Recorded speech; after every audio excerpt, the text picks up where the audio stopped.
அடச்சி வாய மூடு. என்னமோ பெரிய வீர மாதிரி பேசின, இப்பயே அழுதுகிட்டு இருக்க. இப்ப கூட நான் வீரன் தான், ஆனா பசிக்குது. இதை விட நாங்க நல்லா அழுதுட்டோம் கண்ணா. 4 நாளைக்கு முன்னாடி கடத்திட்டு வந்த கௌதமிக்கு கிழவ இன்னும் சாப்பாடு கொடுக்கல. 2 நாளைக்கு முன்னாடி வந்த எனக்கும் சாப்பாடு கொடுக்கல. இப்ப வந்த நீ அழுதா மட்டும் கிழவ உனக்கு சாப்பாடு கொடுத்துருவானா? வாய மூடிட்டு இருக்கியா? ஓஹோ, அப்போ நீங்களும் பசியோட தான் இருக்கீங்களா? அப்போ சரி, எனக்கு கொல்ல சந்தோஷம். இப்ப கூட இவனுக்கு நாம சாப்பிடலங்கிறது தான் சந்தோஷம். டேய் பாலு, இப்ப குளறுபடி பண்ணாதடா. நம்ம ஒற்றுமையா இருந்தாதான் தப்பிக்க முடியும்.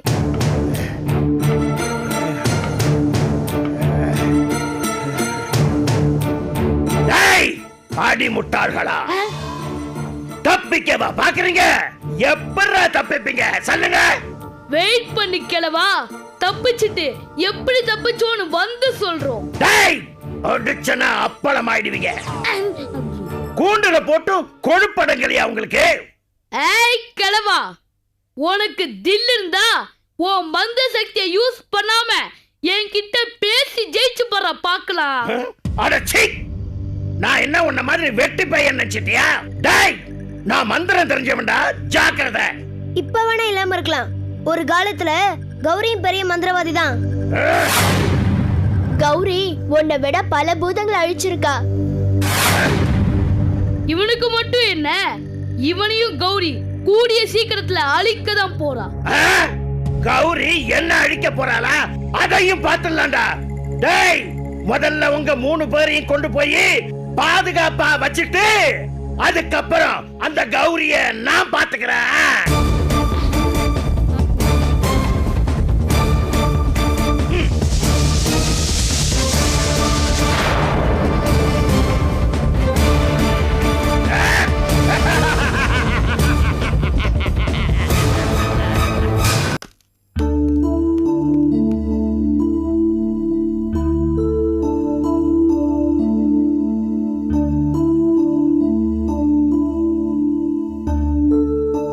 மேடம், இது வக்கீல் வீடு. அதனால என்ன? எல்லாம் பக்காவா இருக்குமேன்னு சொல்ல வந்தேன். நம்ம டியூட்டியை நாம செய்யணும். கூப்பிடுங்க, விசாரிக்கலாம். அதுவும் சரிதான். வீட்ல யாருங்க இருக்கா? Sir, madam. சார், நாங்க சிவில் சப்ளை டிபார்ட்மெண்ட்ல இருந்து வந்திருக்கோம். என்ன டிபார்ட்மெண்ட்? சிவில் சப்ளை டிபார்ட்மெண்ட்ல இருந்து வந்திருக்கோம் சார். ஏடா சொல்ல, அப்படி ஒரு டிபார்ட்மெண்ட் இருக்கா? இல்லாமல வருவாங்க, இருந்தாலும் இருக்கும்பா. சரி, என்ன விஷயம் சொல்லுங்க. ஏன் தயங்குறீங்க? வந்த விஷயத்த சொல்லுங்க. இல்ல, இவர் ஒரு லாயரா இருந்துகிட்டு சிவில் சப்ளை டிபார்ட்மெண்ட்னு ஒன்னு இருக்கான்னு கேக்குறாரு. எங்களை பாக்குறதுக்கு என்ன கிண்டலா இருக்கா? இல்ல உண்மையிலேயே ஒரு லாயர் தானா? அப்பா, நீங்க எங்களை சோதிக்க வந்திருக்கீங்களா? அதெல்லாம் ஒண்ணு இல்ல சார். இந்த போலி ரேஷன் கார்டெல்லாம் ஊருக்குள்ள அதிகமா உலாவுது. அதனால நாங்க வீடு வீடா போய் செக் பண்ணிட்டு இருக்கோம். உங்ககிட்ட எல்லாம் சரியா தான் இருக்கும். இருந்தாலும் கார்டை கொடுத்தீங்கன்னா நோட் பண்ணிட்டு கொடுத்துருவோம். போய் ரேஷன் கார்டை எடுத்துட்டு வாங்க. ரேஷன் கார்டா? ஆமா சார், குடும்ப அட்டை. குடும்ப அட்டையா? ஓஹோ, அந்த அட்டையா? ஆமாமா, நீங்க தான் சரியா புரிஞ்சுக்கிட்டீங்க. அதே அட்டை தான், போய் எடுத்துட்டு வாங்க. எங்க குடும்பத்துல தேவையில்லாம வந்து ஒட்டின அட்டை இந்த அட்டை தான். நீங்க கூட்டிட்டு போய் 4 நாள் வச்சிருந்தாலும் சரி, திருப்பி அனுப்பிச்சாலும் சரி, எங்களுக்கு கவலையில கூட்டிட்டு போங்க. அத்தை, இது கொஞ்சம் கூட நல்லா இல்ல. வந்தவங்க முன்னாடி என்ன அவமானப்படுத்துறது எனக்கு கொஞ்சம் கூட பிடிக்கல. உங்க குல இளவரசனை பெத்து கொடுத்தனா உங்களுக்கு தேவையில்லாத அட்டையா? ஹலோ, என்ன பேசுறீங்க? நாங்க ரேஷன் கார்டை பத்தி கேட்டா நீங்க என்னமோ பேசிட்டு இருக்கீங்க. ஒரு நாட்டோட குடிமகங்கிறதுக்கு அடையாளமே ரேஷன் கார்டு தான். இது கூட உங்களுக்கு தெரியாதா? முன்ன பின்ன அந்த கார்டை கொடுத்து ரேஷன் கடையில அரிசி சக்கரைன்னு ஏதாவது வாங்கியிருக்கீங்களா? அந்த கார்டு வச்சிருந்தாதான் நாட்டோட குடிமகனா? ஆமா. என்ன போய் ஒரு குடிமகனோட ஒப்பிட்டு பேசுறிய? நான் யார் தெரியுமா? சக்கரவர்த்தி. போயா கொசுவத்தி. பேசாம ரேஷன் கடை கொண்டாயா. அவரே சக்கரவர்த்தின்னு சொல்றாரு, நீ கொசுவத்தின சொல்ற. சரச்சதம் என்னடுவேன், ஜாக்கிரதை.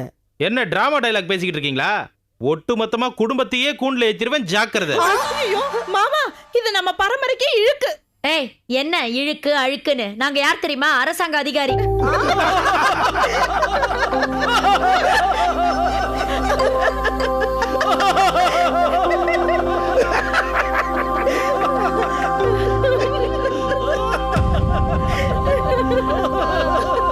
என்ன இப்படி சிரிக்கிறாங்க?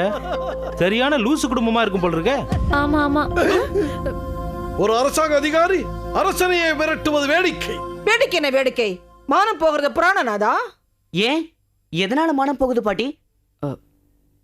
நீங்க யாரு? உங்களுக்கு என்ன வேணும்? நாங்க ரேஷன் கார்டு செக் பண்ண வந்திருக்கோம் தம்பி. காடை கேட்டா கொடுக்கணும், இல்லன்னா இல்லன்னு சொல்லணும். அதை விட்டுட்டு அந்த கால புராண படம் மாதிரி நான் சக்கரவர்த்தி, எனக்கே ரேஷன் கார்டா, சிரச்சேதம் பண்ணிடுவேன்னு அப்படி இப்படின்னு பேசிட்டு இருக்காங்க. யார்கிட்ட என்ன பேசிட்டு இருக்கீங்க? ஏன் நாங்க சொல்றதுல என்ன தப்பு? அதானே 4 பேரு கொஞ்சம் உள்ள போறீங்களா? இல்லப்பா. ஐயோ கொஞ்சம் உள்ள போங்கன்னு சொல்றேன். உள்ள சொல்றான்ல, உள்ள போங்க. பேர சொல்றான்ல, உள்ள போங்க. ஓ பாட்டி உங்களையும் தான். தாது சாரி சார், அவங்க ஏதோ தெரியாம பேசிட்டாங்க. நாங்க இப்பதான் சென்னைக்கு புதுசா குடி வந்திருக்கோம். இனிமேதான் ரேஷன் கார்டு எடுக்கணும். நானே ஆபீஸ்க்கு வந்து எல்லாத்தையும் எழுதி தரேன். இப்ப கொஞ்சம் கிளம்புறீங்களா? இப்படி தன்மையா பேசிருந்தா நாங்க முதல்லயே போயிருப்போம். வரப்பா, வாங்க சரிங்க. போலாம். வரேன் தம்பி. நான் கண்டுபிடித்த எனது உதவியாளன் ஜீனி என்கிற ரோபோட்டும் ஹைட்ரோபாமும் என் வாழ்நாளின் அதிகப்படியான சாதனையாக கருதுகிறேன். ஆண்டவன் என் வாழ்நாளையும் உடல் ஆரோக்கியத்தையும் பேணுவதை பொறுத்து என் கண்டுபிடிப்புகள் மேலும் தொடரலாம். நிருபர் சார், உங்களுடைய ஹைட்ரோபாம் கண்டுபிடிப்புக்காக உங்களுக்கு நோபல் பரிசு கிடைக்கும்னு எதிர்பார்க்கறீங்களா? ஐன்ஸ்டீன், கிடைத்தாலும் சந்தோஷம், கிடைக்காவிட்டாலும் வருத்தம் இல்லை. கிடைக்காதுடா. என்ன சார், விஞ்ஞானி ஐன்ஸ்டீன் அருமை நாயகம் உலகமே பாராட்டுற அளவுக்கு நம்ம நாட்டுக்காக பாமையும் ரோபோட்டையும் கண்டுபிடிச்சிருக்காரு. நல்ல மனுஷனா தெரியறாரு. அவரை போய் நீங்க மரியாதை இல்லாம அவன் இவன். நாட்டுக்கு நல்லது பண்றான், பார்க்க நல்லவனா தெரியறான்னு சொல்றிய. அந்த ஏன்ஸ்டீன் அருமை நாயத்தை உனக்கு எப்படி தெரியும்? எவ்வளவு நாளா தெரியும்? அச்சுச்சோ, முன்ன பின்ன அவர் எனக்கு தெரியாது சார். இப்பதான் பேப்பர்ல படிச்சு தெரிஞ்சுக்கிட்டேன். என்ன அவன் எனக்கு நண்பனா இல்ல பகைவனான்னு கூட தெரியாத பட்சத்துல நீ எப்படி அவனை எதிர்க்க பாராட்டி பேசலாம்? இல்ல சார், போட்டோல இருக்கிற அவர் முகத்தை பார்த்தா பால் வடிகிற மூஞ்சி மாதிரி தெரியுதா சார்? இந்த மூஞ்சி கோராம மூஞ்சி ஆனதுக்கு காரணமே அந்த பால் வடிகிற மூஞ்சி தான். நிஜமாவா சார்? ஆமா. உங்க முகத்துல ஆசிட் அடிச்சிட்டாரா சார்? 4 வருடங்களுக்கு முன்னால் அந்த ஏன்ஸ்டீன் அருமை நாயகத்திடம் நான் அசிஸ்டண்டாக பணிபுரிந்து கொண்டிருந்த காலத்தில் ஒரு நாள் கதையா சொல்லி இருக்கிறேன். சொல்ல வர விஷயத்தை ஒழுங்கா கேள். சரி சார். நான் லேப்ல ரிசர்ச் அசிஸ்டண்டா ஒர்க் பண்ணிட்டு இருக்கும் போது டெஸ்ட் டியூப்ல இருக்கிற ஆசிடை வெடிக்க வச்சு என்னை இப்படி ஆக்கினதோடு இல்லாம நான் கண்டுபிடிச்சு வச்சிருந்த ஹைட்ரோஃபார்ம் ஃபார்முலாவை என்கிட்ட இருந்து திருடிட்டான்.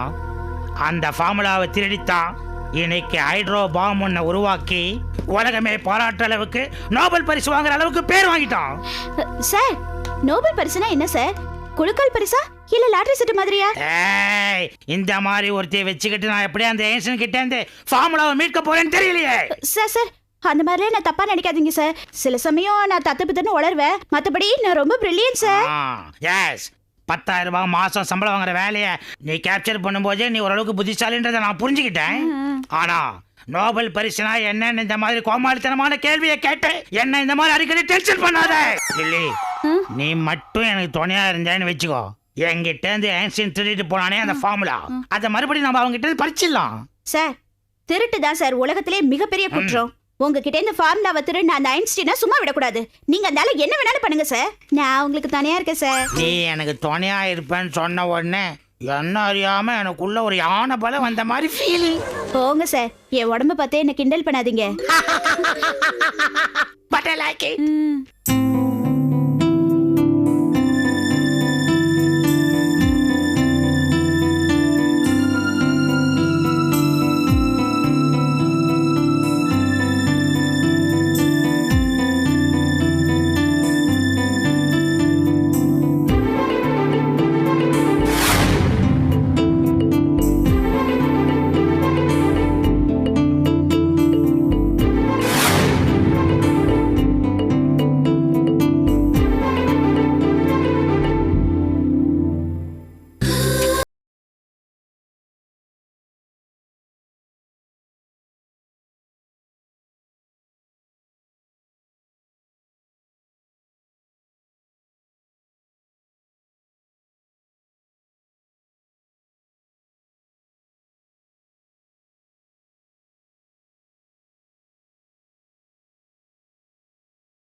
யார்?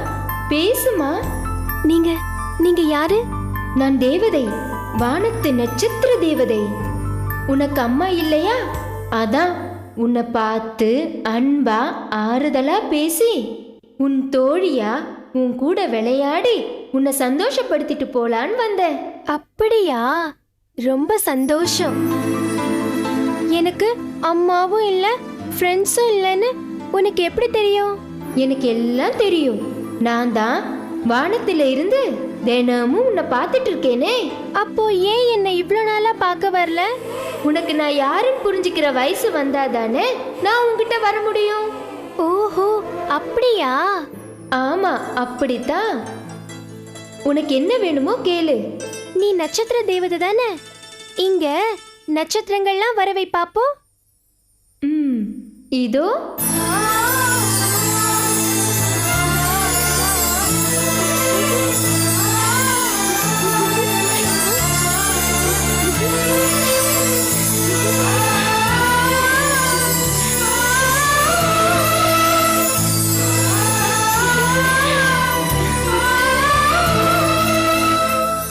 எனக்கு ரொம்ப சந்தோஷமா இருக்கு. நீ ஏன் கூடவே இருந்துறியா? அது முடியாதுடா ஸ்ரேயா குட்டி. உனக்கு எப்ப என்ன பார்க்கணும்னு தோணுதோ அப்ப என்ன நினைச்சுக்கோ. நான் உன்கிட்ட வந்துடுவேன். சரியா? சரி, நாம விளையாடலாமா? விளையாடலாமே. உனக்கு என்ன விளையாட்டு பிடிக்கும்? உனக்கு பிடிச்ச விளையாட்டு விளையாடலாம். கண்ணை பத்தி விளையாடலாமா? நான் 3 வரைக்கும் எண்ணுவேன். அது வரைக்கும் நீ கண்ணை பொத்திக்கணும். சரியா? எங்க கண்ணை முடிக்கும்? 1 2 3.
என்ன ஜீனி, டிஃபன் ரெடியா?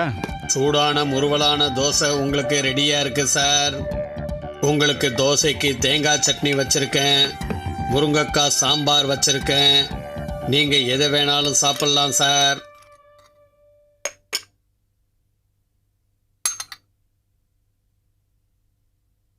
ஜீனி, இன்னைக்கு என்னென்ன ப்ரோக்ராம்? மாஸ்டர், இன்னைக்கு ஞாயிற்றுக்கிழமை.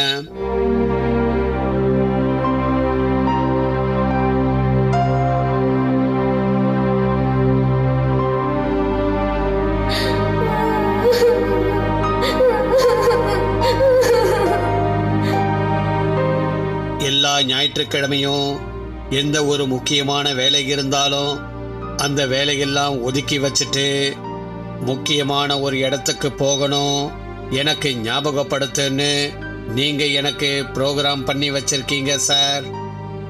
ஆமா, வாரத்துல மற்ற 6 நாள் நான் வாழறதே இந்த ஒரு நாளைக்காகத்தான். என் மெமரியில இருக்கிற எந்த மெசேஜ் அழிஞ்சாலும் இந்த ஒரு மெசேஜ் மட்டும் அழியாத மாதிரி ஸ்பெஷலா ரெக்கார்ட் பண்ணி வச்சிருக்கீங்க. கண்டிப்பா வாரம் ஞாபகப்படுத்துவேன். ஞாபகப்படுத்தினதுக்கு நன்றி. அப்ப நான் கிளம்புறேன் ஜீனி. இப்படி சரியா சாப்பிடாம போறது உங்க உடம்புக்கு நல்லதில்ல. ஒரு பக்கம் மனசு இழுக்கும் போது உடம்பு உட்காந்து சாப்பிட்டுக்கிட்டு இருக்காது ஜீனி. நான் வரேன். ஒரு நிமிஷம். வழக்கமா நீங்க வெளியே போகும்போது எடுத்துட்டு போற கார் சாவி, செல்போன், பிரஷர் மாத்திரை, மணி பர்ஸ் இது எதையுமே நீங்க எடுக்கல. நல்ல வேலை ஞாபகப்படுத்தின ஜீனி. நான் எடுத்துக்கிறேன்ப்பா. மாஸ்டர், என் மெமரியில ஒரு கேள்வி கிரியேட் ஆகுது. என்னன்னு ரீட் பண்ணி சொல்லு ஜீனி. உங்களை பத்தின எல்லா ரகசியங்களையும் பலம் பலவீனங்களையும் என் மெமரியில ரெக்கார்ட் பண்ணி வச்ச நீங்க இந்த ஞாயிற்றுக்கிழமை போற இடத்தையும் சந்திக்கிற நபரையும் நீங்க என் மெமரியில ரெக்கார்ட் பண்ணல. ஏன் பண்ணல? என்ன காரணம்? நீங்க ஒவ்வொரு ஞாயிற்றுக்கிழமையும் போற இடத்த சந்திக்கிற நபரை நான் தெரிஞ்சுக்கணும். நீ அதை தெரிஞ்சுக்கிட்டு ஒன்றும் ஆக போறதில்ல. ஏற்கனவே நான் உன் மெமரியில் ப்ரோக்ராம் பண்ணி வச்சிருக்கிற வேலைகளை மட்டும் பாரு. சொந்த கேள்விகள்லாம் வேண்டாம். வரட்டுமா?